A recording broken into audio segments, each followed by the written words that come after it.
अस्सलाम वालेकुम वर्गोस, मैं हारिस अज़मी प्रोफेशनल एस्ट्रोलॉजर आपकी खिदमत में हाजिर हूँ इस हफ्ते एस्ट्रोलॉजिकल रिसर्चेस लेकर। सिक्स्थ एंगल पर मरकरी का होना एक ही एंगल है, मतलब एक ही एंगल से उसकी पॉजिटिविटीज़ हमारी तरफ आ रही है। उसी एंगल पर मार्स का होना एक और तरह की पॉजिटिविटी आ रही है, उसी एंगल पर सूरज का होना एक और तरह की, उसी एंगल पर प्लूटो का होना एक और तरह की पॉजिटिविटीज़, उसी तरह पर उसी एंगल पर चांद का नया होना ये भी एक पॉजिटिव। लेकिन जब ये सब इकट्ठे हो जाते हैं तो there is a collision of emotions. ऐसे इमोशंस के आपके अंदर कारकर्दगी इतनी तेजी से बढ़ेगी कि आपकी जज्बाती कैफियत नज़्मो ज़ब्त खो देगी।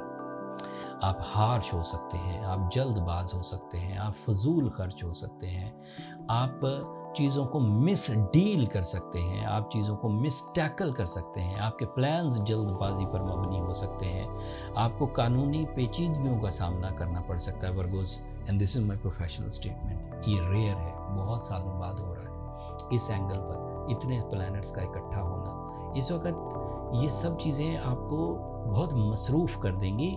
बट अगर आप अपने दिल में और जहन में इत्मीनान रखें तो आप इसकी पॉजिटिव साइड को ले सकेंगे। अदरवाइज तसादुम खड़ा कर लेंगे, कोलिजन्स हो सकते हैं, नाराज़गियाँ हो सकती हैं, कानूनी मामलात हो सकते हैं। एंड इसका इम्पैक्ट सिर्फ किसी एक बंदे, किसी एक औरत या किसी एक फैमिली पर नहीं आएगा, क्योंकि ये जो प्लैनेटरी पोजीशन, एक ही एंगल पर 5 प्लैनेट्स का इकट्ठे हो जाना और मुख्तलिफ नेचर के प्लैनेट्स का इकट्ठे हो जाना हर ही तरह के नेचर पर असर करेगा। Aries, Taurus, Geminis, Cancerians, Leos, Virgos, Libra, सभी पर इसका इम्पैक्ट ग्रुप ऑफ पीपल पर भी आएगा, इसका इम्पैक्ट कंपनीज पर भी आएगा, इसका इम्पैक्ट नेशनल लेवल की पॉलिसीज़ पर भी आएगा, एंड इवन इसका इम्पैक्ट इंटरनेशनली भी आएगा।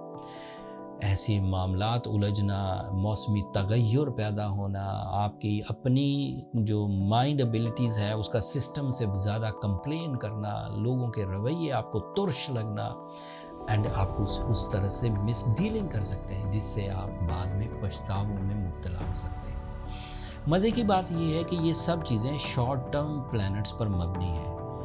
सूरज यहाँ से 20 फरवरी को निकल जाएगा, 24 फरवरी को मरकरी यहाँ से निकल जाएगा, नया चांद तो वैसे ही 2-2.5 दिन का होता है, तो इट मीन्स कि चीज़ें जल्दी से रिकवर भी हो जाएंगी। लेकिन 6 फरवरी से लेकर सोन 22 या 24 फरवरी तक आपको ज़रा ज़्यादा मोहतात रहने की ज़रूरत है। With the presence of mind, with accuracy in your calculations, with accuracy of your communication, with the accuracies of your explanation, agenda या फिर लोगों को एक्सप्लेन करने में आपको बहुत डिसिप्लिन्ड होना होगा।